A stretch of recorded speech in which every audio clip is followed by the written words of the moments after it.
Hey, Relief Valve listeners. No guest interview on the show. I wanted to take a moment to reflect. You see, August marks a year since I published the first episode and started down this adventure. I beg your indulgence for a moment while I share some of my backstory for your perspective. It's been a really long year with a ton of events and changes in my life. Back in August of 2020, I, like everyone else, was trapped in my house while a pandemic was raging around the world. We didn't have any vaccines yet. They were still 6 months away for me and my family. We were in a quiet before the very scary storm that came at the end of the year for infections. And I was 10 months into a job search that started before the holidays in 2019. I had lost my dad a year ago, not specifically due to COVID, but I was isolated from him. He was in a lockdown assisted living facility for a long time, and that call was kind of brutal, and dealing with the situation was incredibly difficult. When you lose a parent who's having difficulty communicating and you can't see him in person, closure was hard to find. COVID impacted all of us in some very profound ways. Back in December of 2019, I connected with a theatrical manager and tried to kickstart an acting career again. That was my choice of careers. I started out back in junior high school when I auditioned for a special magnet school in Brooklyn, New York. I got in and had a blast learning about the craft while doing school productions. I even received the drama medal at graduation. I moved on to the New York High School for the Performing Arts. That is a whole story by itself. I wound up making the daily trip into Manhattan at 13. The school, at the time still based on 46th Street, down the block from Times Square in the theater district. In the middle of my second year, I decided to audition for a workshop, which eventually landed me my first theatrical manager and my first auditions. At 15, sheesh, that's like 40 years ago for goodness sake, I landed a role in a major movie. Taps was made by 20th Century Fox, and we shot for 3 months at the Valley Forge Military Academy in Pennsylvania. I got my SAG card, which I've maintained to this very day, and had the chance to work with some of the coolest, experienced, as well as up-and-coming actors in the business. From there were some TV commercials, smaller movies, work in theater, and eventually the big move to LA, where I did some TV as well. When I did Taps, I made enough that I paid my way through private school at the Professional Children's School, which allowed me to get my education while still working as much as possible as an actor, and to buy myself a computer.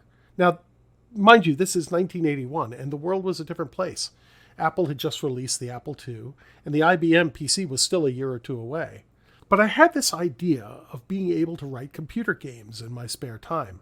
And while I never became a game developer, I did learn how to write computer programs, and that led to a really great way of making a living while still pursuing acting.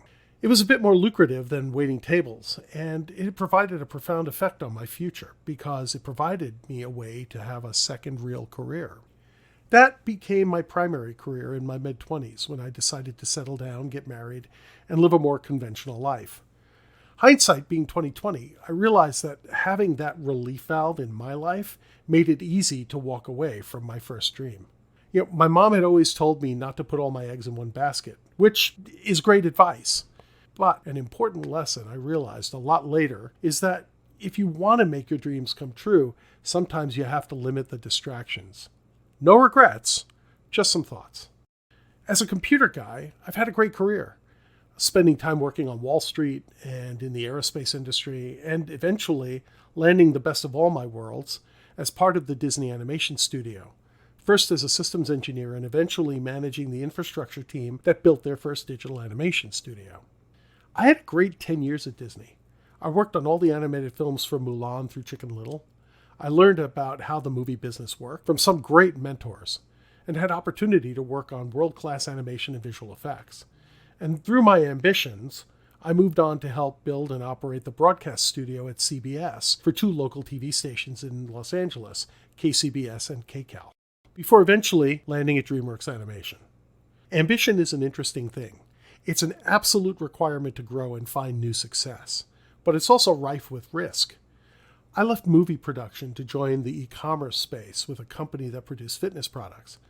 My responsibilities grew and my experience broadened, but it turned out not to be the best fit, and after too short a period of time, I moved back to media and entertainment, working in the tech operations group for a big post-production company, and eventually to NBC Universal and Fandango, the company that sells movie tickets.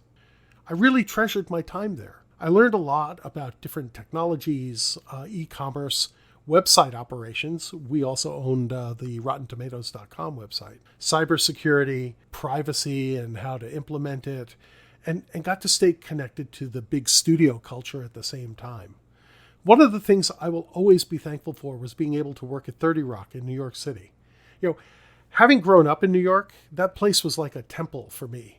And having access to those Art Deco buildings in Rockefeller Center was really special. But big corporations make decisions that suit the bottom line. And after a couple of years, Fandango eliminated my position and I found myself working on the next opportunity. That was when the theatrical manager came along. The kids are grown, and having an acting career again was a real possibility. I had my first audition for a good role in nearly 30 years. The world was completely opening up with new ideas and new things to do. Then COVID came along. Now, I'm in my 50s and out looking for my next gig in the entertainment business, when the entertainment business was all but shut down. So I was sitting at home, sending resumes to any opportunity that was a fit for my experience and skills, and discovered that, pandemic aside, business had changed. I'm an infrastructure and operations guy in a world where infrastructure has moved to that thing they call the cloud, reducing the number of people who build data centers and the tech that goes into them. Managers are now required to have more hands-on technical skills that I had not had the opportunity to keep up with. And something I didn't expect was that employers didn't see my skills as transferable between industries. Seems that a medical company looking for tech people didn't want to talk to anyone that was not already in the medical industry, no matter how relevant your experience was.